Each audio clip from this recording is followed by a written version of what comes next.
کچھ دن پہلے ایک واقعہ سامنے آیا، ایک آدمی کی شادی ہوئی، دلہن نے پہلی رات کو بولا کہ آپ مجھے وَلَا يَحِلُّ لَهُنَّ أَن يَكْتُمْنَ مَا خَلَقَ اللَّهُ فِي أَرْحَامِهِنَّ، اللہ نے عورت کو حکم دیا، مسلمان عورت کو، کہ اگر تمہیں طلاق ہو جائے تو تمہارے پیٹ میں اگر حمل ہے، اس حمل کو، اس پریگننسی کو تمہیں چھپانے کی اجازت بولیں نہیں ہے، اگر تم اللہ اور آخرت پر ایمان رکھتی ہو۔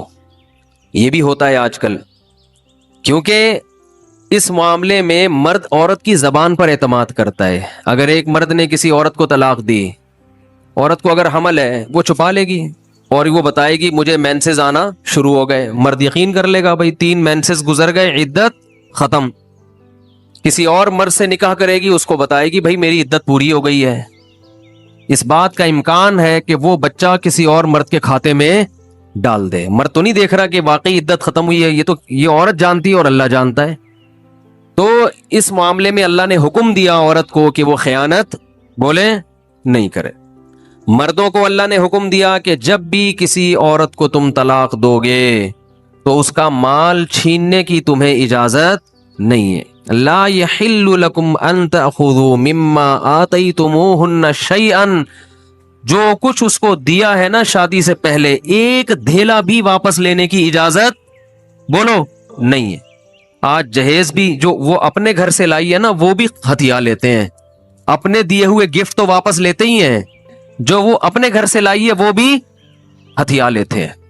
یہ سارے قرآن کے احکام ہیں جس کی آج دھجیاں اڑائی جا رہی ہیں، کیونکہ ان احکام کا لوگوں کو علم ہی نہیں ہے۔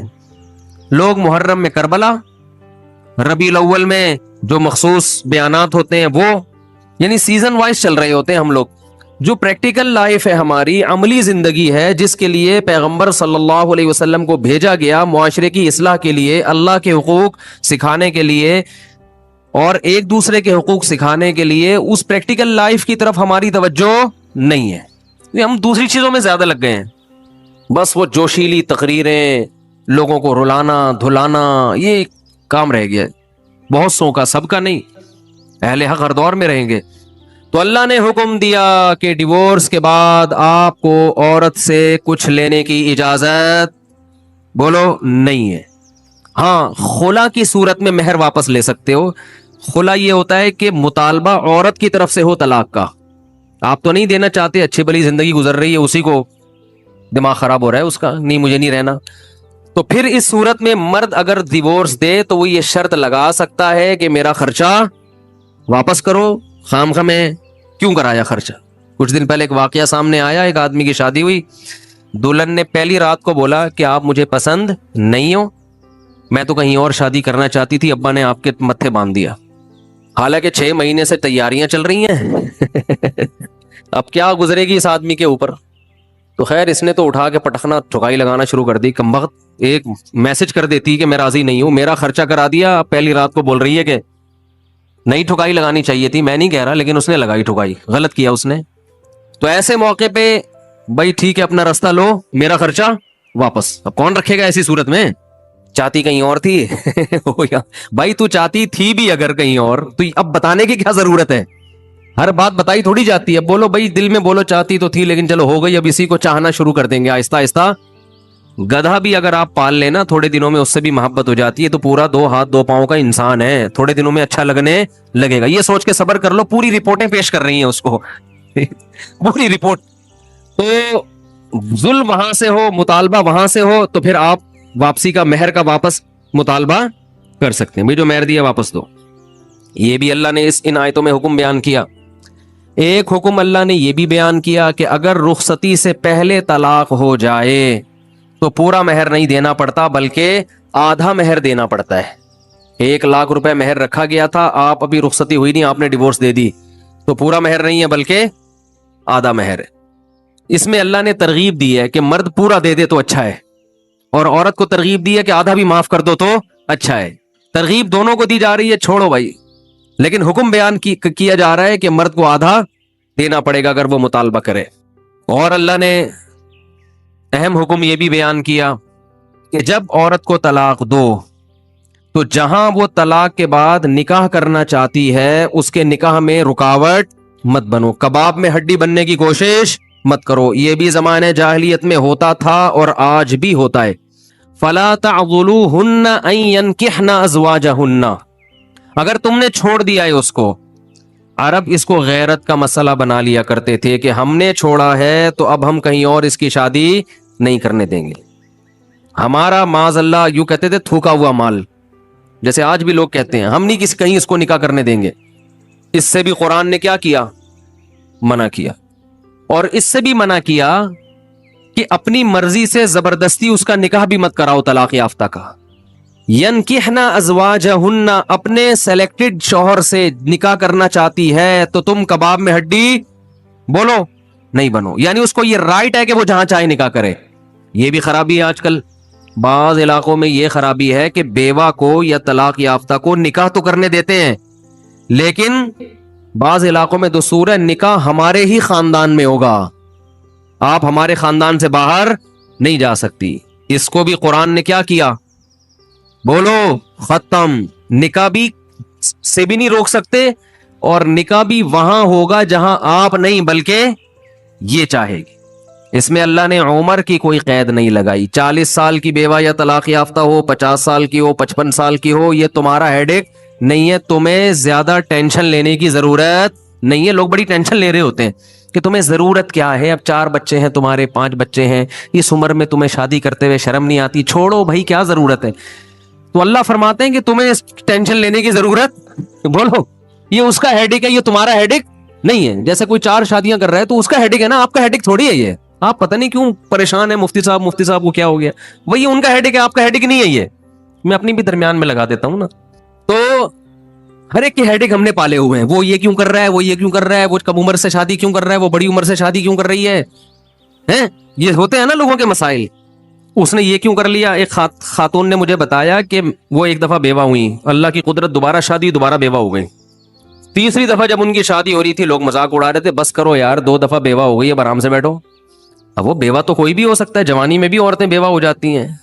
تو اب دیکھو لوگوں کو تکلیف ہو رہی ہے, بھائی یہ اس کا ہیڈک ہے. اچھا لوگ اس سے شادی کرتے ہوئے ڈر رہے تھے ان سے کہ میں بھی بیوہ, پھر میں نہ مر جاؤں. تو اس کا اس سے کوئی تعلق نہیں ہے. ہو سکتا ہے 2 دفعہ بیوہ ہونا تقدیر میں لکھا ہو, 3 دفعہ نہ ہو. یہاں مجھے وہ چٹکلا یاد آتا ہے, وہ ایک آدمی نے, ابے چھوڑو چٹکلوں کو, ابھی قرآن کو فوکس کرتے ہیں. آخر میں چٹکلے ہونا یہ صحیح ہوتا ہے, درمیان میں ہی آ جائیں تو پھر سارا موضوع چینج ہو جاتا ہے. اتنے اچھے احکام بیان ہو رہے ہیں قرآن کے, آگے اس کو آپ نے لوگوں کو بتانا بھی ہے. تو اللہ نے حکم دیا کہ طلاق کے بعد ایک دھیلا واپس نہیں لینا. خلا کی صورت میں لے سکتے ہو, مگر خلا بھی شوہر کی رضا سے ہوتا ہے, یک طرفہ نہیں ہوتا, یاد رکھیں. دوسرا کام تم نے کیا کرنا ہے, اس کو کہیں اور نکاح سے روکنا نہیں ہے.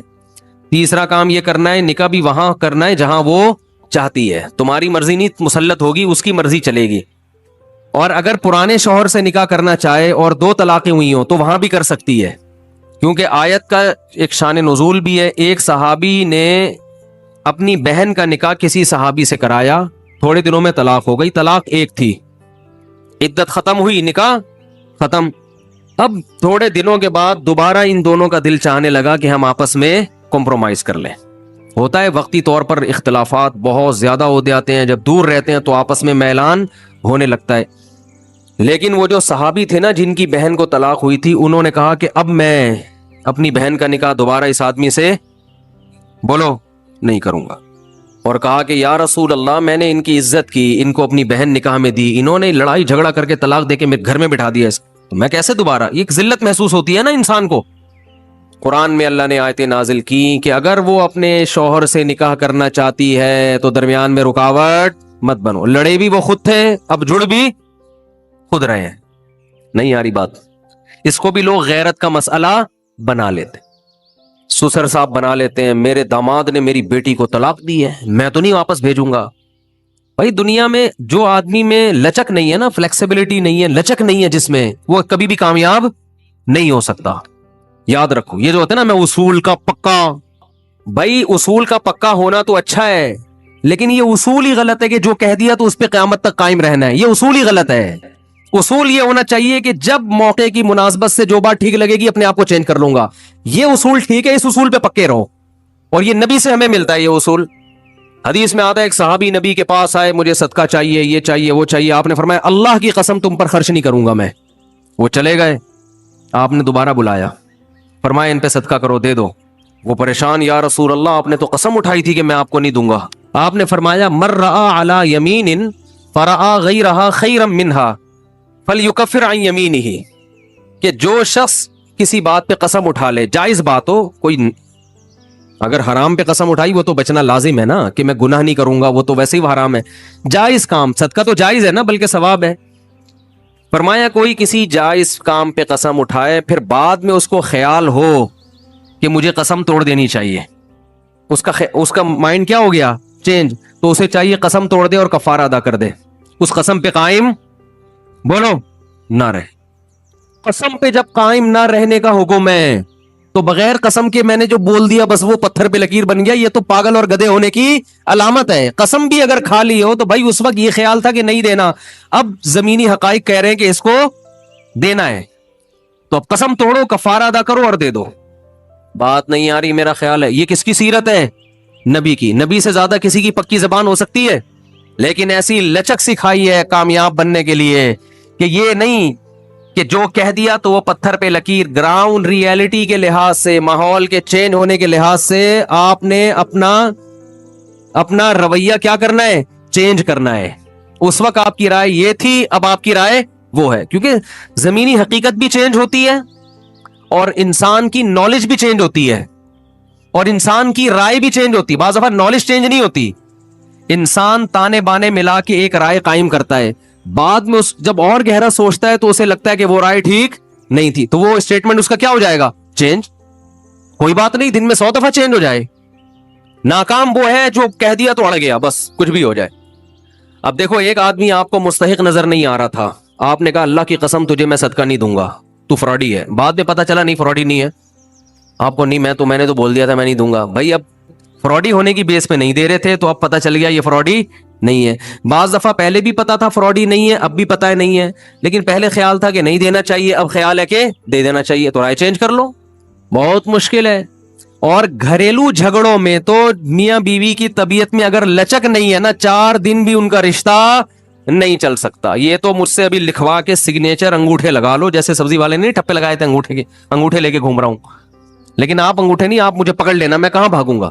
وہ جب بھی انگوٹھے کی بات آتی ہے مجھے وہ سبزی والا یاد آتا ہے جس کو میں نے بزنس کے لیے پیسے دیے تھے اور اس نے ایمانداری میں اسٹیمپ پیپر پہ اپنے انگوٹھے لگا کے دیے تھے. جب وہ پیسے لے کے بھاگا تو 3 سال میں نے وہ انگوٹھے سنبھال کے رکھے.